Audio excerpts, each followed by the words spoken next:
How are you all doing? Welcome to my channel. Today we're going to be looking at imperatives in Northern Paiute. Imperatives refer to commands and prohibitions, things that you tell someone to do or not to do. And so let's get right into it because I have a lot of examples, as always, from different dialects. And this may be a little bit boring maybe because it's just going to be reading through various examples, but I think that's important. It's important when you're learning a language to get a lot of examples so that you can hear and, well, in this case, read also, get a lot of repetition, because by repetition, that's where you begin to internalize them so that you can be able to use them. So let's get right into it and look at this first green section, starting off with commands. If you have seen other videos, you know that oftentimes I start with what's called the simple. In other words, there's no suffix. So what that means is you just have the verb root by itself, and that can be used to give someone a command. So in this case, this first example, we got tanikwuh. Tanikwuh just means sing, and that is just the verbal root. That means to sing. So tanikwuh, sing. Here, this one, gya.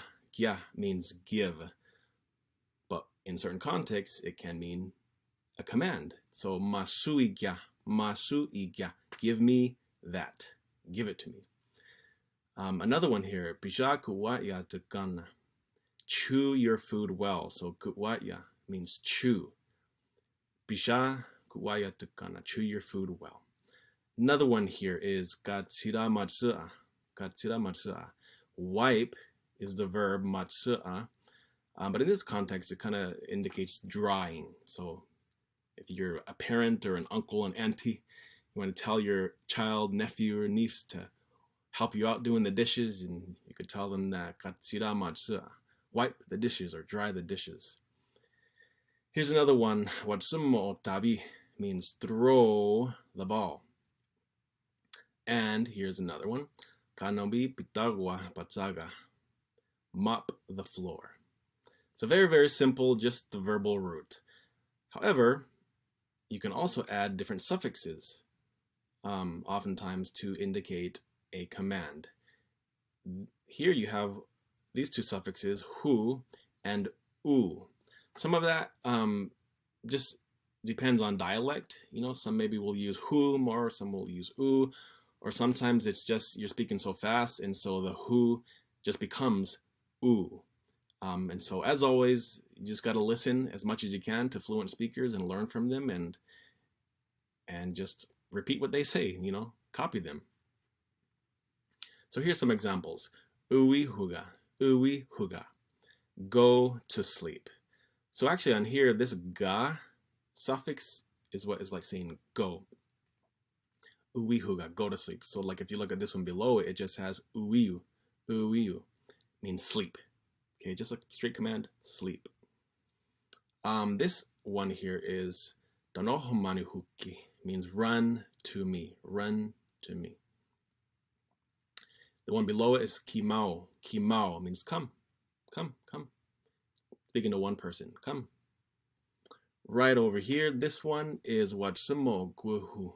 Watsumo guhu. Grab the ball. And right below that is upahiviu. Upahiviu. That's a good one to learn so you can tell your kids or other people that you may know. So there are other suffixes, this yellow section here, other suffixes that can be used to indicate a command. And there's more that I did not include in this video, so this is just a sample. And so this first one is nakapuni. Nakapuni means listen. This puni suffix can indicate a state of being. So you're, in this sense, it's almost like you're in a state of hearing. This naka means to hear. So nakapuni, listen. The second example, habirabi. Habirabi means to keep lying down or stay lying down. So habi means to lie down. Dabi also kind of indicates like this position of lying back, but it can also indicate continued action. So keep lying down. And then this last one here is itanigaku. Itanigaku. Put on my shoes. This g suffix indicates doing something for someone else. It can be positive or negative. In this case, it's something more positive. You're asking someone to, put on your shoes, put on my shoes for me. All right, so moving on to now prohibitions. Prohibitions is when you're telling someone not to do something. Do not do this. So what you start off with is kai, and then you end the sentence with pana. So kai and pana are like the bread. They're sandwiched, and in between is what you don't want them to do. So look at this first example. Kai umuwikwe tutsamapana. Don't pick your nose. Kai umuwikwe tutsamapana. But if you happen to find your child or whoever it is picking their nose, you might want to tell them this next one. Kai makau tukapana. Don't eat that. Kai makau tukapana. Next we got kai suepana. Kai suepana. Don't be afraid. This one here is common. Kai yarapana. Don't cry. Don't cry. Here's a really good one also. Kai ishayepana. Kai ishayepana. Don't lie. Another good one. Kai turuhapana. Don't steal. Then here we got kai unipana. Kai unipana. Don't talk, or perhaps even just be quiet. Here is another one. Kai sura sumanipana. Kai sura sumanipana. Don't feel bad or don't feel sad. Don't feel downhearted, etc. Kai imatavopana. Kai imatavopana. Don't write on this. That's something you want to tell your kid also if they're writing all over the place. Here's another one. Kai umumatukwasapana. Don't throw it at them. Kai umumatukwasapana. Don't throw it at them.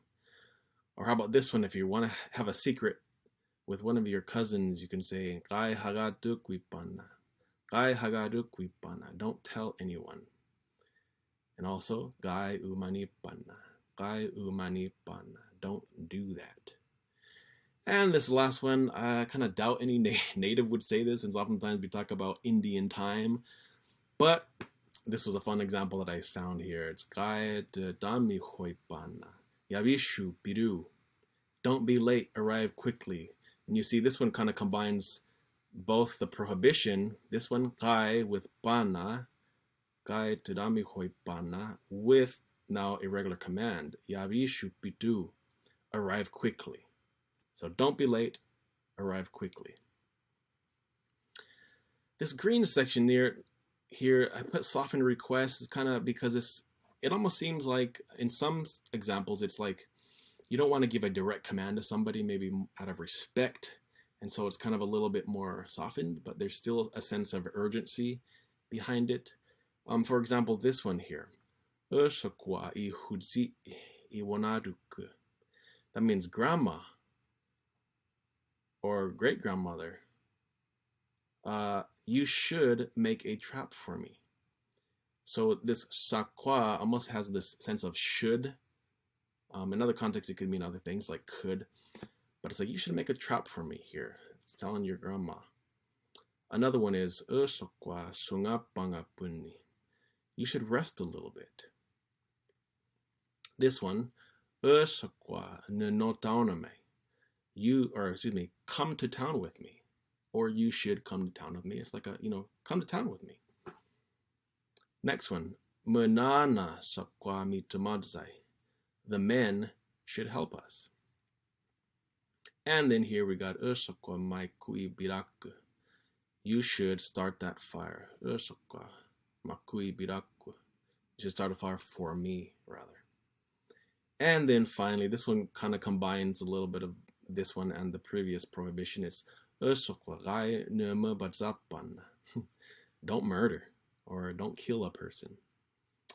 And finally, last but not least, this one is third imperative. So it's almost like you're telling someone else to do something, or you're telling someone to tell someone else to do something. So it's like a indirect way of telling some third person to do something by telling someone else to have them do it. And it's dung.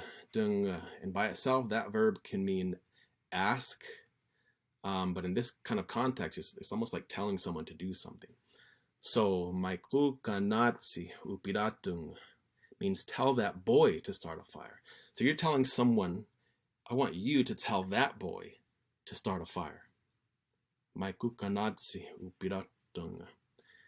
Next one is dugatunga. Dugatunga. You're asking or tell someone to eat. So again, maybe you're a mother and you're telling your oldest daughter, tell your youngest daughter, your younger sister to come eat. So dugatunga. Ask or tell someone to eat. And the last one, habitunga. Habitunga. Ask or tell someone else to lie down. So, hope these made sense. Again, this is just a lot of examples because, again, repetition and having a lot of examples is useful for learning a language. So, learn some of these, pick some of these, and begin to use them as often as you can. Don't use the English version anymore. Use Paiute as often as you can to learn and to help revitalize the language. And as always, speak with fluent speakers, listen to them, learn from them, ask them how to say things. And in doing so, you will also begin to learn Paiute and begin to use it. So thank you for listening. I hope this was helpful. Until next time, punirua. See you later.